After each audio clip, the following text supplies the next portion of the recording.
Bienvenido a Visión para Vivir con el pastor Carlos A. Zazueta.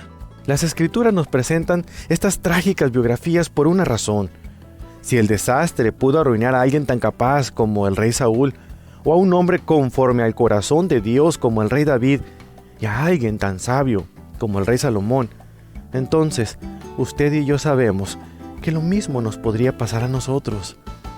Pero no tiene que ser así.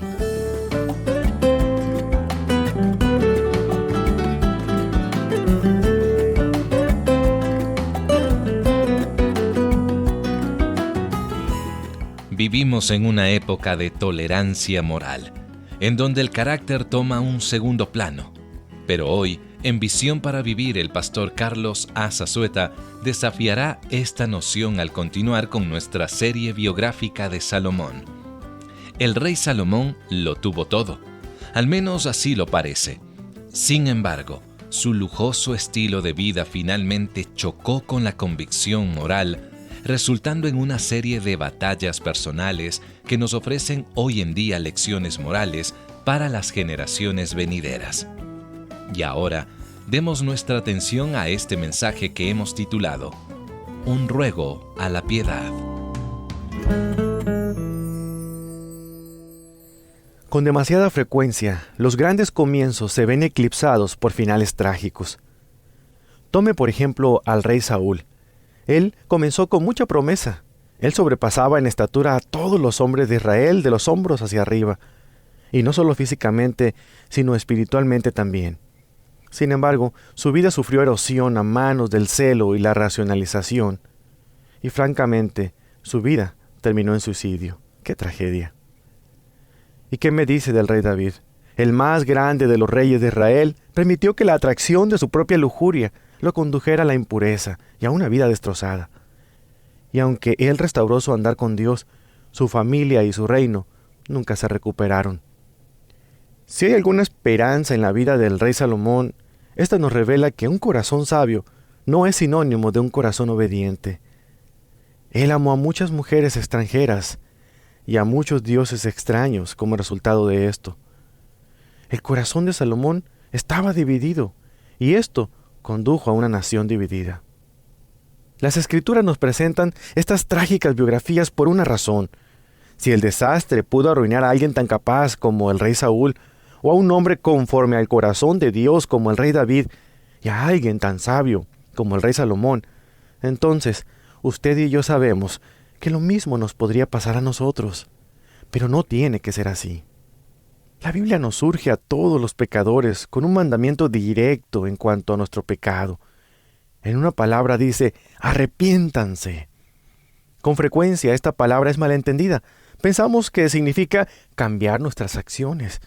Pero la palabra original, traducida de arrepentimiento, significa cambiar de mente. Es por esto que el Nuevo Testamento con frecuencia nos dice primero qué debemos creer y luego cómo debemos comportarnos. No puede haber un verdadero cambio de vida sin que haya primero un cambio de mente. Yo he descubierto que no podemos decirle no a alguna cosa sin primero decirle sí a otra cosa más atractiva. Y esa cosa más atractiva es el Señor. Nunca se olvide de esto.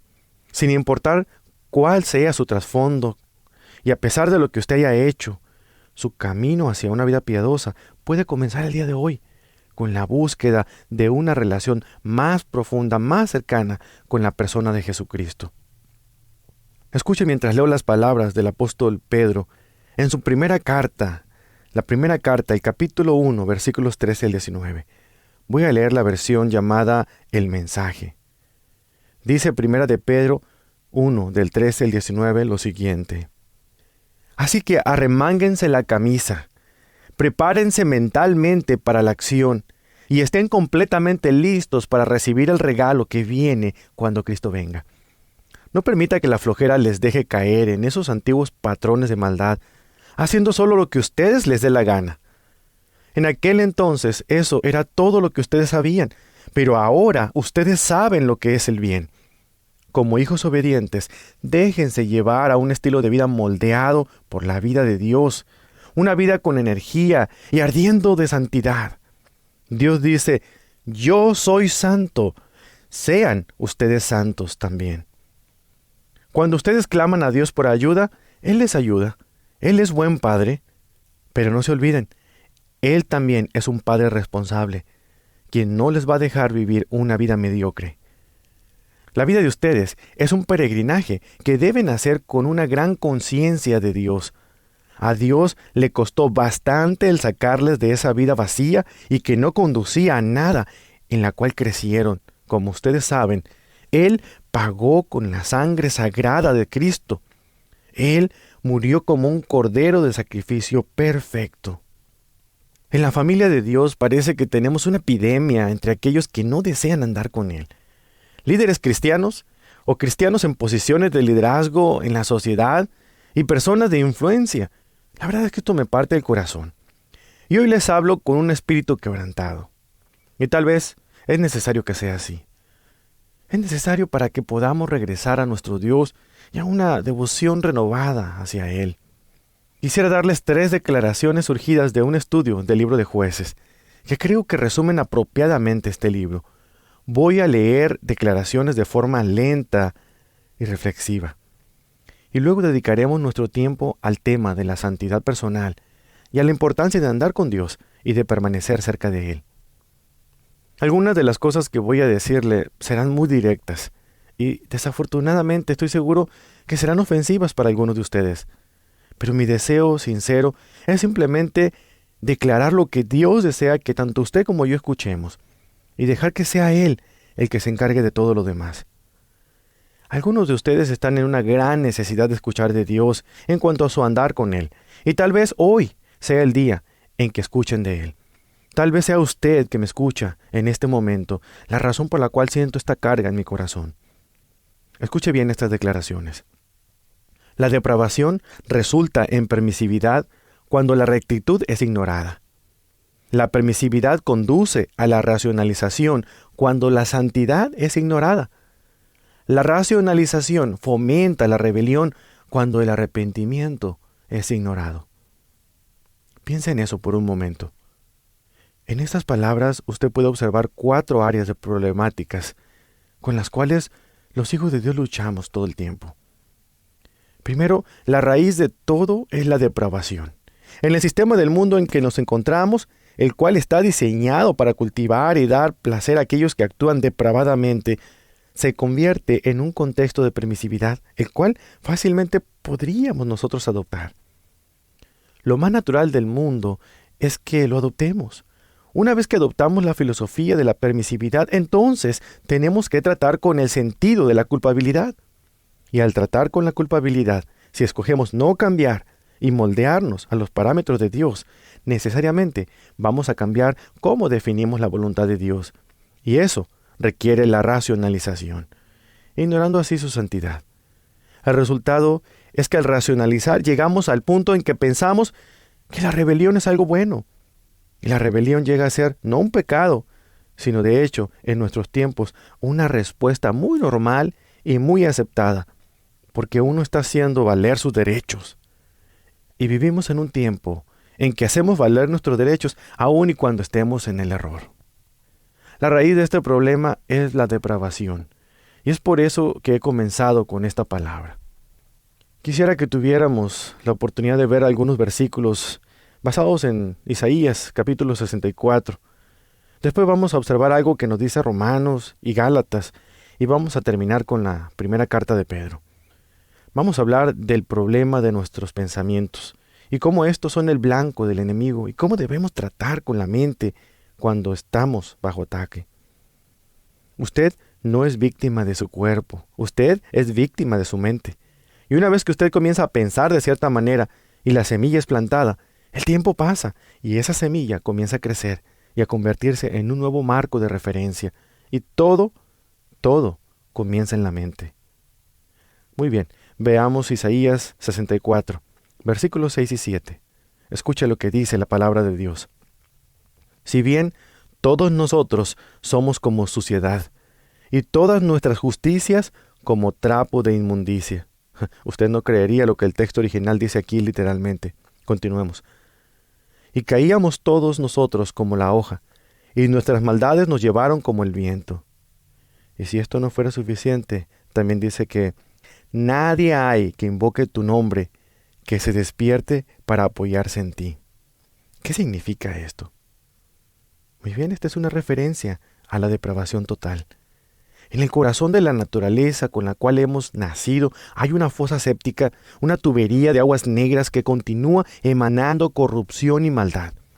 La Biblia está llena de términos para describirla: transgresión, maldad, desobediencia, iniquidad, error, impiedad, incredulidad, infracción de la ley, injusticia, pecado, etcétera, etcétera. La fuente de la depravación produce cosas como pensamientos malignos, una lengua suelta, la mirada lujuriosa, el lenguaje sucio, la violencia, el abuso y la perversión sexual, un espíritu rebelde, el egoísmo, el orgullo, la falta de disciplina, la falta de gratitud, falta de honestidad, falta de humanidad y la falta de la pureza. Todo esto tiene su raíz en el problema de la depravación con la cual nacemos todos los seres humanos. El doctor Addison Laetz lo ha dicho de mejor manera. Dice, si la depravación fuera de color azul, fuéramos totalmente azules por todos lados. Sin embargo, es negra, así que todos somos completamente de color negro por dentro. Esta no es una predicación muy popular. No es el tipo de mensaje que usted le pediría a un predicador que abordara en un banquete, en una celebración de la iglesia. No es el tipo de charla que hace que la gente se sienta a gusto y relajada. Pero estoy preocupado, la verdad, no al punto de excluir mensajes positivos, porque usted sabe bien que yo creo en los mensajes positivos y sabe perfectamente que son necesarios, sino estoy preocupado por la exclusión de mensajes como este, que nos traen de regreso al problema universal que todos tenemos. Escucha ahora atentamente esta declaración. Su naturaleza depravada nunca le será quitada, nunca será mejorada, nunca será cambiada mientras usted viva en esta tierra, nunca. En lo profundo de su ser, usted tiene un magneto, un imán, y yo tengo uno también, un imán que atrae lo malo.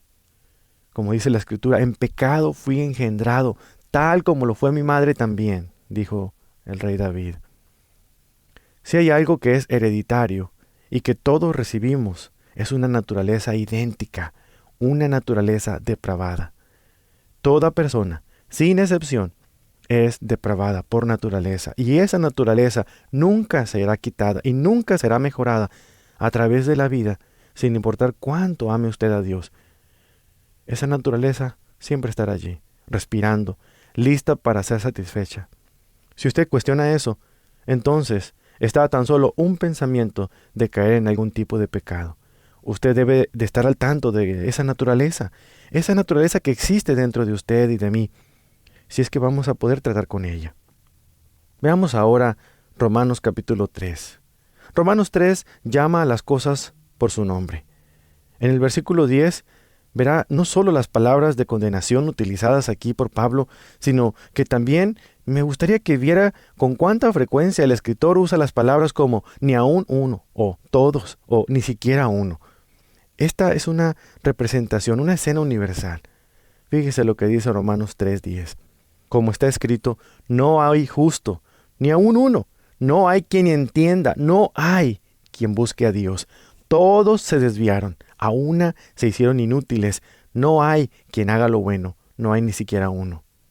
Creo que Pablo comunicó muy bien lo que quería decir, ¿verdad? Ahora él describe las expresiones de la depravación. Note de inmediato las 3 referencias con respecto a la boca. Sepulcro abierto es su garganta. Con su lengua engañan. Veneno de áspides hay debajo de sus labios. Su boca está llena de maldición y de amargura. Sus pies se apresuran para derramar sangre. Y no conocieron camino de paz. Ahora note el próximo versículo. No hay temor de Dios delante de sus ojos. Si hay alguna declaración que describa perfectamente nuestros tiempos, es esta última. No hay temor de Dios. Ni siquiera en muchos de los hijos de Dios, y lo digo con mucha tristeza. Si usted le habla a alguien que está en pecado acerca de la santidad de Dios, la justicia de Dios, las normas de Dios, en muchos casos es como si le estuviera hablando a un pedazo de madera. No hay temor. Como puede ver, la depravación conlleva a la permisividad. Y cuando la permisividad se convierte en racionalización, conlleva a la rebelión. Esta fomenta la rebelión. El temor de Dios no existe y usted puede hacer lo que le dé la gana. Ve ahora Romanos capítulo 5, versículo 12. Por tanto, como el pecado entró en el mundo por un hombre, es decir, Adán, y por el pecado la muerte, aquí está la depravación, así la muerte pasó a todos los hombres por cuanto todos pecaron. Eso es verdad, acéptelo, sin importar cuán bueno sea usted en su profesión, sin importar cuánta educación formal haya acumulado, cuán religioso sea, cuán espiritual sea, sin importar cuán buenos sean sus motivos, cuán pura su herencia familiar, sin importar cuán buenas sean sus intenciones, todos nosotros vivimos con esa naturaleza pecaminosa. Todos somos culpables. Todos estamos sujetos a tentaciones. Es por eso que el apóstol dice en Romanos capítulo 7, versículo 15, porque lo que hago no lo entiendo, pues no hago lo que quiero, sino lo que aborrezco, eso hago. ¿Por qué? Porque tengo una naturaleza a la cual le encanta desviarse. Veamos ahora un rayo de esperanza que Dios nos da. Gálatas capítulo 3. Después de resaltar la depravación del hombre aquí en el versículo 22, Pablo ofrece una palabra de esperanza para un tipo de persona en particular en este mundo. Observe lo que dice Gálatas 3, versículo 22. Mas la Escritura lo encerró todo bajo pecado. Ahí está la depravación. Puede escribirlo al margen de su Biblia junto a estas palabras, todo bajo pecado. Escriba la palabra depravación. Literalmente está diciendo todas las cosas bajo pecado. Dice la Escritura más adelante, para que la promesa que es por la fe en Jesucristo fuese dada a los creyentes. Aquí está la esperanza. Si usted no está en Cristo mediante la fe, yo no puedo ofrecerle ningún tipo de esperanza a usted. Usted mismo puede buscar en vano, intentar todos los programas de autoayuda que quiera, todo tipo de buenos planes y propósitos para su vida. Puede comenzar un año tras otro con mucha esperanza, pero fallará miserablemente y nunca logrará hacer el bien ante los ojos de Dios si usted no tiene fe en Jesucristo. ¿Cuál es el resultado de esto? Escuche de nuevo. Cuando una persona se entrega a Cristo por fe, a cambio, Dios le da a esa persona una nueva naturaleza.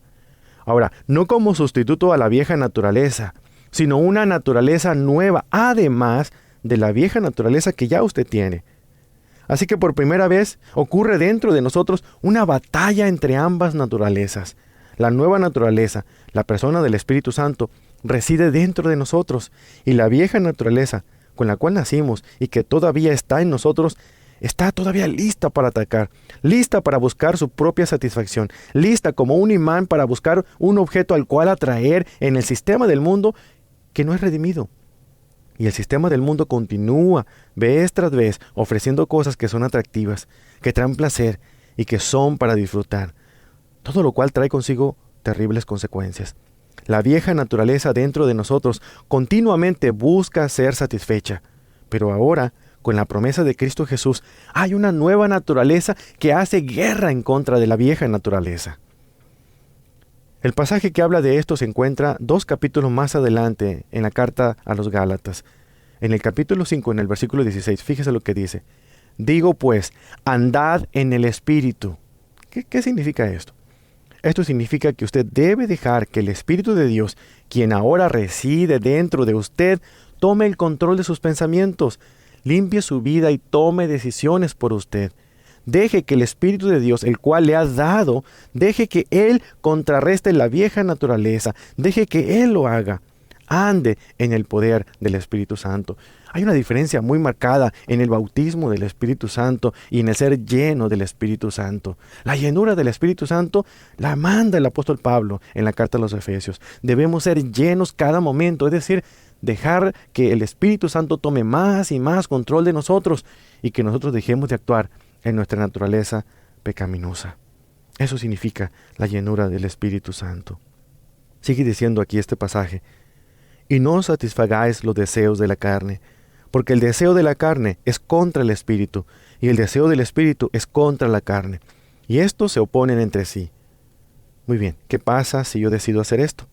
¿Qué tal si yo en efecto digo, no quiero que Dios me controle, yo quiero ser satisfecho, yo quiero comer, beber y ser feliz? La vida es corta, quiero vivirla, yo quiero hacer mi propia voluntad. Tal vez usted podrá pensar que un hijo de Dios no puede hacer eso, ¿verdad? Escuche, los hijos de Dios lo hacen todo el tiempo. ¿Y qué sucede entonces? Bueno, vea el versículo 19. Es una lista negra de cosas, pero es una gran realidad. Escuche, dice, y manifiestas son las obras de la carne, que son adulterio, fornicación, inmundicia, lascivia, idolatría, hechicería, enemistades, pleitos, celos, iras, contiendas, disensiones, herejías, envidias, homicidios, borracheras, orgías y cosas semejantes a estas. ¿Se le acabaron las palabras a Pablo? ¿O eran tantas que no podía incluirlas en este pasaje, yo creo, verdad? De verdad que es una lista cruda, pero muestra la cruda realidad de la vida que usted y yo vivimos. Hace tiempo leí un artículo muy interesante en una revista. Ese artículo estaba titulado ¿Qué está ocurriendo con la moralidad? El artículo comienza de esta manera, escuche. Al final de la película titulada Lo que el viento se llevó, cuando se escucha la frase francamente, querida, me importa un bledo, las audiencias en los cines quedaron atónitas al escuchar esa mala palabra usada por primera vez en una película. Yo creo que los mexicanos lo dirían más parecido al significado en inglés. Desde los días en que se escuchó esa exclamación de sorpresa colectiva en respuesta al uso de malas palabras en público, ha cambiado muchísimo el estándar moral de los Estados Unidos. En una noche típica, los canales de televisión presentan programas tras programas de actividad policial, problemas sociales, problemas sexuales y perversión. Por ejemplo, el día antes de Navidad se mostró una pareja casada que se separa después de una pelea. Un hombre borracho y amenazador se encuentra en una cantina con una botella rota. Un sacerdote es asesinado violentamente en una iglesia. Se muestra una persona manejando bajo los efectos del alcohol. Se muestra a una mujer desnudándose por dinero. Un hombre mirando por un hueco a una mujer que está en privado. 6 asesinatos más y más de 6 personas heridas. Más adelante este artículo dice, los investigadores han hallado que para cuando un niño estadounidense alcance la edad de 18 años, ha pasado más de 20,000 horas frente a un televisor, mucho más de lo que pasa en un salón de clases. La temporada pasada se mostró en televisión la violación de una ama de casa, la historia de la vida y las emociones de una prostituta, una pareja homosexual viviendo juntos. Temas que no eran ni mencionados en el aire hace algún tiempo. Las telenovelas de la mañana y la tarde continúan presentando una versión típica de la sociedad, la cual incluye el aborto, el sexo antes del matrimonio, relaciones extramaritales, el chantaje, asesinatos, drogas, la intervención de líneas telefónicas y la malversación de fondos. La violencia es una gran parte de la vida real, simulada por la televisión, y los estudios muestran que puede ocurrir de 5 a 9 veces en una hora de mayor audiencia de televisión, y hasta más de 30 veces en una hora durante los programas de dibujos animados, los sábados por la mañana y después de la escuela durante la semana. Al estudiar la respuesta de 120 niños varones entre 5 y 14 años de edad, los investigadores hallaron clara evidencia de que aquellos que ven mucha televisión ya no son afectados u horrorizados por la violencia. Tremendas palabras de este artículo. Sin embargo, describe que los libros sobre el sexo están disponibles hoy en día para los niños, para los jóvenes y hasta para los adultos. Ya no necesitan leer esa parte. Al final el artículo dice lo siguiente: será difícil para los niños criados en esta época, cuando ellos sean adultos y tengan que tomar decisiones en cuanto a lo que es bueno y lo que es malo, porque han vivido sin pauta alguna. No tendrán idea de qué se tratan los conceptos morales. Y como resultado, querido oyente, el cristiano de hoy comienza a adoptarse a este sistema. Es un sistema en el cual una generación atrás decía, a mí me importa un bledo. Y hoy en día dice mucho más cosas que estas. Y vivimos con eso. No solo vivimos con eso, sino que lo imitamos. Y somos ejemplo de ello.